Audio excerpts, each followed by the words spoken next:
pagi dan salam sejahtera diucapkan kepada murid-murid pada tahun 3. Tema 1 kekeluargaan, unit 3 kenangan manis, kemahiran aspek tata bahasa. Tajuk kita pada minggu ini ialah ayat tunggal dan juga ayat majmuk ya. Aktiviti 1, fahami ayat tunggal. Ayat tunggal ialah satu subjek dan juga satu predikat sahaja ya. Ayat yang ada satu subjek, satu predikat dan tiada kata hubung. Contoh di sini, contoh ayat ini ada gambar di situ iaitu seorang murid sedang bermain badminton ya. Ayatnya ialah Sarah bermain badminton. Jadi Sarah itu ialah satu subjek. Subjek ini ialah benda ataupun orang yang kita terangkan dalam satu ayat. Bermain badminton ialah satu predikat ya, di mana predikatnya ialah itu saja yang mengandungi kata kerja dan juga kata nama. Berdasarkan ayat tunggal ini, tiada kata hubung. Kata hubung seperti dan, ataupun sambil, atau tapi. Ini contoh kata hubung yang selalu digunakan lah. Sebenarnya ada banyak lagi ya kata hubung. Okay, contoh yang cikgu berikan pada kamu ini ialah contoh dalam buku teks ya, buku teks kita.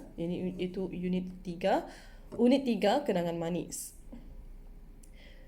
Ayat pertama, gerai ini gerai buah-buahan. Gerai ini ialah subjek. Predikatnya ialah gerai buah-buahan. Ayat yang kedua, Nasri suka buah limau madu. Nasri ialah subjek, manakala suka buah limau madu ialah predikat. Fahami ayat majmuk pula. Ayat majmuk mempunyai jumlah subjek atau predikat melebihi satu. Lebih daripada satu subjek atau lebih daripada satu predikat dan ada kata hubung. Contoh ayat 1 ini ya. Maria dan Sarah bermain badminton. Maria subjek yang pertama, Sarah subjek yang kedua, dan ialah kata hubung, bermain badminton ialah predikat, satu predikat. Jadi ini ialah ayat majmuk. Ayat majmuk yang kedua, Aizat belajar sambil mendengar lagu. Aizat satu subjek. Belajar predikat yang pertama, mendengar lagu predikat yang kedua, sambil ialah kata hubung. Contoh ayat majmuk yang terdapat dalam buku teks unit 3 kenangan manis. Ayah hendak membelikan Pak Long buah mangga dan rambutan sebagai buah tangan. Ayah, subjek, dua predikat iaitu membelikan Pak Long buah mangga sebagai buah tangan, membelikan Pak Long rambutan sebagai buah tangan. Ada dua predikat di situ ya. Dan ada kata hubung dan. Contoh ayat majmuk yang seterusnya. Saya suka akan buah limau madu kerana buah limau madu manis. Di sini ada satu subjek dan ada dua predikat iaitu suka akan buah limau madu manis. Dan ada kata hubung kerana. Baiklah, aktiviti yang kedua, cikgu nak kamu baca petikan menganyam tikar. Kamu rujuk buku aktiviti muka surat 15. Seterusnya, kenal pasti ayat tunggal dan ayat majmuk. Tulis dalam jadual yang disediakan, rujuk buku aktiviti muka surat 15. Sebelum kita bezakan ayat tunggal dan ayat majmuk, kamu kena perhatikan di mana ada kata hubung. Kalau ada kata hubung, itulah ayat majmuk. Baiklah. Cikgu gunakan pensel untuk cari kata hubung dahulu ya. Untuk ayat perenggan pertama. Okey, kita ada kata hubung dan ya. Kata hubung dan. Untuk perenggan yang kedua, kerana. Kita gariskan kerana. Perenggan yang sama juga, perenggan kedua. Semasa. Semasa ialah kata hubung pancangan keterangan waktu. Namun,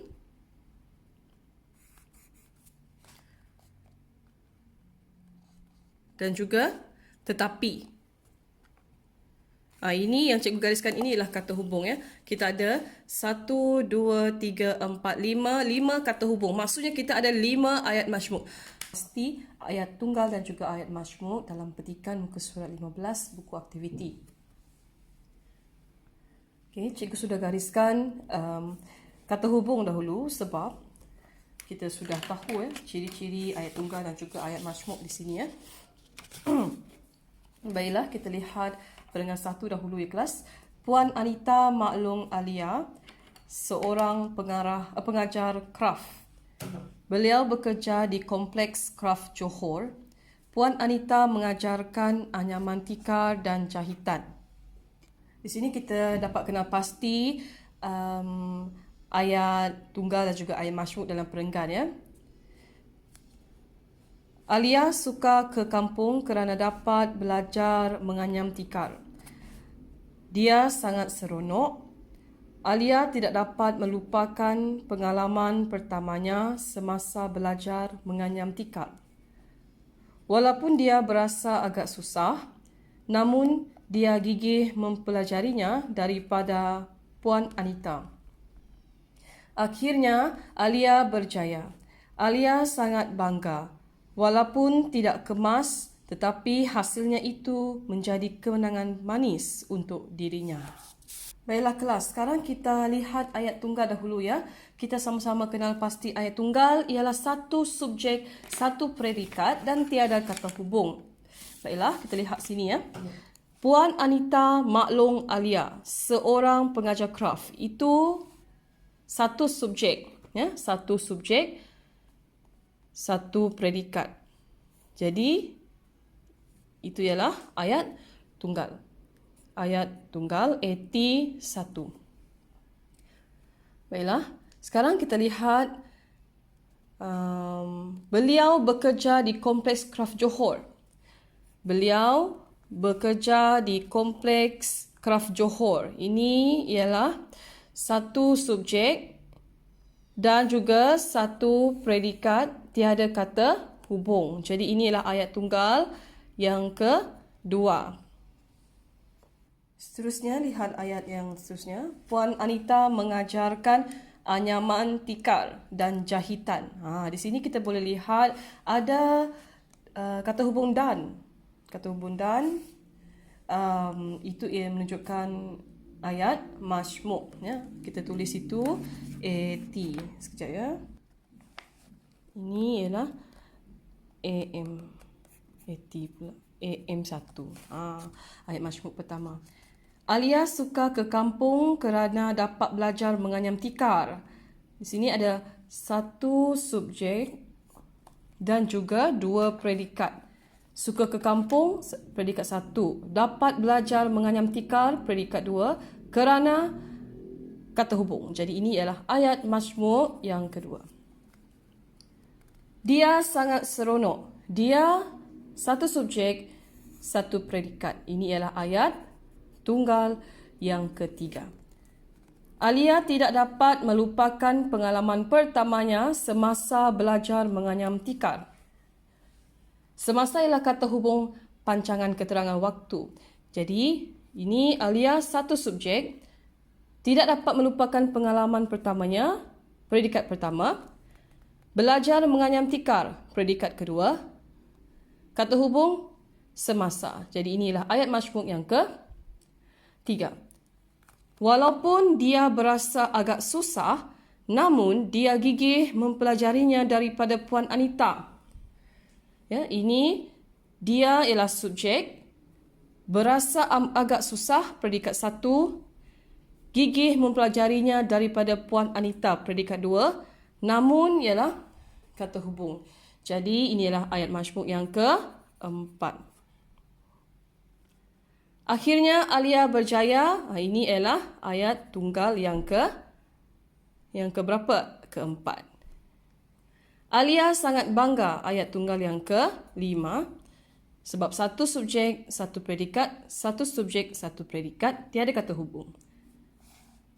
Walaupun tidak kemas, tetapi hasilnya itu menjadi kenangan manis untuk dirinya.